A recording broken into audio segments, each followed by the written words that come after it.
Good morning, YouTube. Here's another video from the Steve Adventure Academy, and today you can see we're in a little bit of a different state of dress.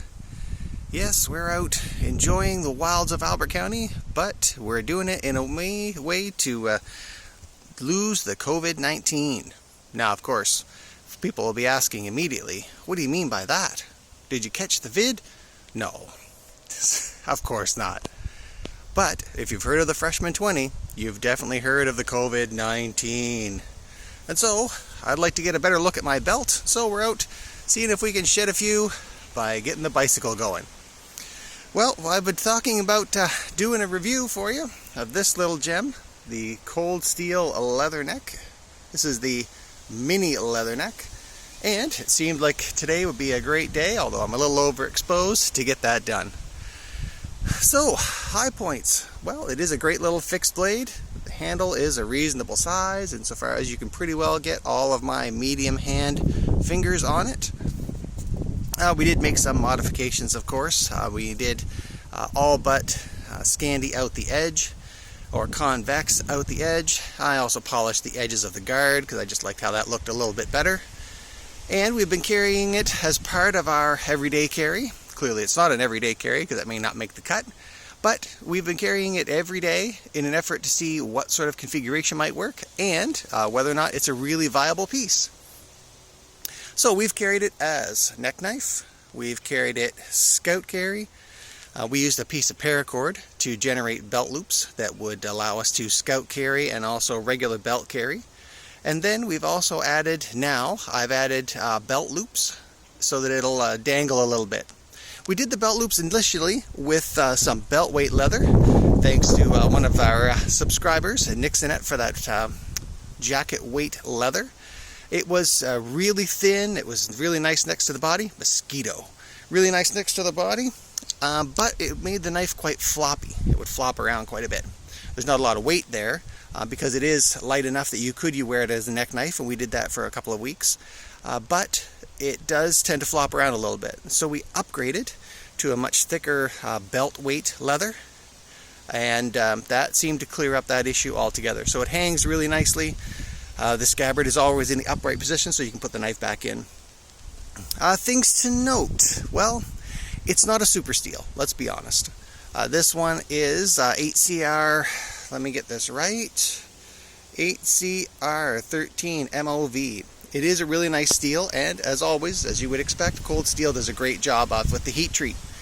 It did take a little while to get the factory edge squared away insofar as I was pushing that bevel back and forth and back and forth. And of course, as soon as you cut with it, even after a fair bit of stropping, it seemed like there was some floppy metal on there. So we really just had to really sharpen it. So when you get yours, it's likely you're really going to have to put a serious sharpen on it. That way you'll have a strong edge. It does really nice cutting. You can see it's got a little bit of a belly in it, which is that what I would say is that classic American Tanto style. So it's a real nice box opener. It's just a really nice cutting tool. It's a flat grind rather than like the Recon one has a hollow grind. So it's going to be a little bit more durable grind that way. And so far, I've really enjoyed using it. It's in a super nice size.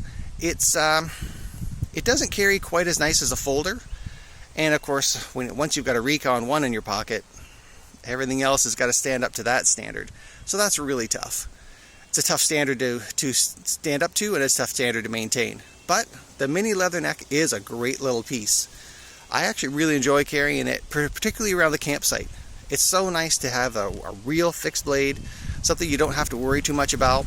It's in a great price point. And a special shout out to one of our other channel subscribers, Nigel, for sending this our way. It was a really nice gift, and we'll look forward to him having a positive experience coming out of this review. Let's see, what else can we say? Oh, the scabbard is really nice, although it's not ambi insofar as the knife is concerned. So the knife goes in one way, the other way it stops immediately, which is actually a really nice feature. How many of us have got scabbards that are almost knife ambi, and you get it about 3/4 of the way in and then it sticks, and then you really got to struggle to get that thing out of there? Well, this one is not like that.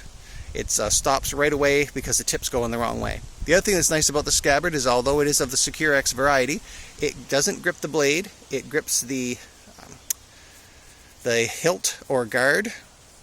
So that makes a nice firm click. And if you wanted to reduce your retention, I'm thinking myself, for instance, about taking the top part of the guard off, because I think that would be nicer for choking up since it is such a small piece. Then I'm going to reduce my retention, but only slightly. The other thing I liked about the Scabbard is it doesn't really touch the blade, the working part of the blade. The Scabbard is tapered so that it guides the grind, isolating the blade from the Scabbard, and then the gripping is on that hilt. And so you don't fall victim to that evil Secure-X sheath that dulls the blade if you Mall Ninja your knife 100 withdraws for every use. So don't worry about the Secure-X in this case. It's not touching the blade, and frankly, they're not that bad on blades anyway. See Cedric and Ada. The channel name is Cedric and Ada. Pete does a great job of putting a specific quantifiable number on that pseudo-myth. Yes, Secure-X does dull your Scabbard, but he's got the science. Feel free to check out his channel. In any case, I didn't have issues with that, although the steel is a little bit soft. The last thing I would say is, circling back to what I started with, is it's not a super steel, so I've generally got S30V, S35 VN, or CPM 3V on my belt or in my pocket. And so this one, I had to really take a step back and say, okay, now, wait a minute, this is not a super steel. It's a good steel.